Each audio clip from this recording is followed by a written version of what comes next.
मेरा नाम आसमा है। मेरे पेट में रसूली की दिक्कत थी। गंगा चरण हॉस्पिटल आई थी। मेरे पेट में रसूली बताई थी। उन लोगों ने मेरा इलाज किया। अब मैं सही हूँ यहाँ पर, बहुत बढ़िया।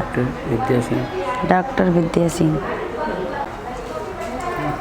विद्या जी ने ऑपरेशन किया? विद्या डॉक्टर सिंह जिन्होंने मेरा इलाज किया। अब मैं ठीक हूँ। उनका सब लोगों का आपको धन्यवाद देती हूँ। गंगाचरण हॉस्पिटल? गंगाचरण हॉस्पिटल। शुक्रगुजार हूँ उनका। मैं उनकी शुक्रगुजार हूँ। मैं ठीक हूँ। आसमा पेशेंट बदायूं से रेफर्ड होकर हमारे पास आई थी। पेशेंट की डायग्नोसिस ये थी कि उसका सेम डे उसकी हिस्टेक्टमी हुई थी। हिस्टेक्टमी के बाद पेशेंट के वाइटल्स अनस्टेबल हो गए थे। बीपी काफ़ी डाउन जा रही थी, यूरिन बिल्कुल नहीं आ रहा था और हार्ट रेट काफ़ी बढ़ी हुई थी।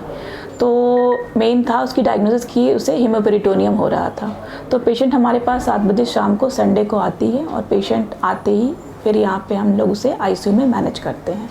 आईसीयू में मैनेज करने के बाद उसकी प्लानिंग होती है कि इसे ओटी में रीलैप्रोटोमी के लिए लिया जाएगा और जो ब्लीडिंग पॉइंट है उसको ढूंढा जाएगा।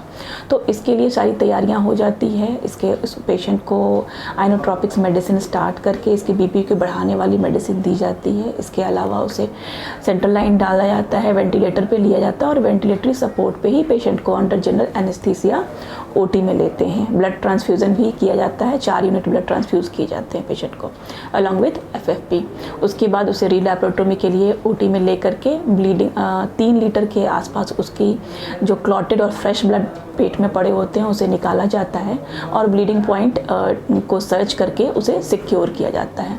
सिक्योर करने के बाद पेशेंट को हम लोग आईसीयू में फिर पोस्ट ऑपरेटिव आईसीयू में हम शिफ्ट करते हैं और पेशेंट को अच्छे से हम आईसीयू में ब्लड ट्रांसफ्यूज़र विथ हायर एंटीबायोटिक्स के साथ हम मैनेज करते हैं। सेकेंड डे ही पेशेंट एक्सटुबेट होकर के वेंटिलेटर से बाहर आ जाती है। 2 दिन तक आईसीयू में रहने के बाद और 4 दिन जनरल वार्ड में रहने के बाद पेशेंट अच्छे से डिस्चार्ज हो जाती है। तो इस तरह एक हाई रिस्क गायनी की केस को बचाने में हम फिर कामयाब होते हैं।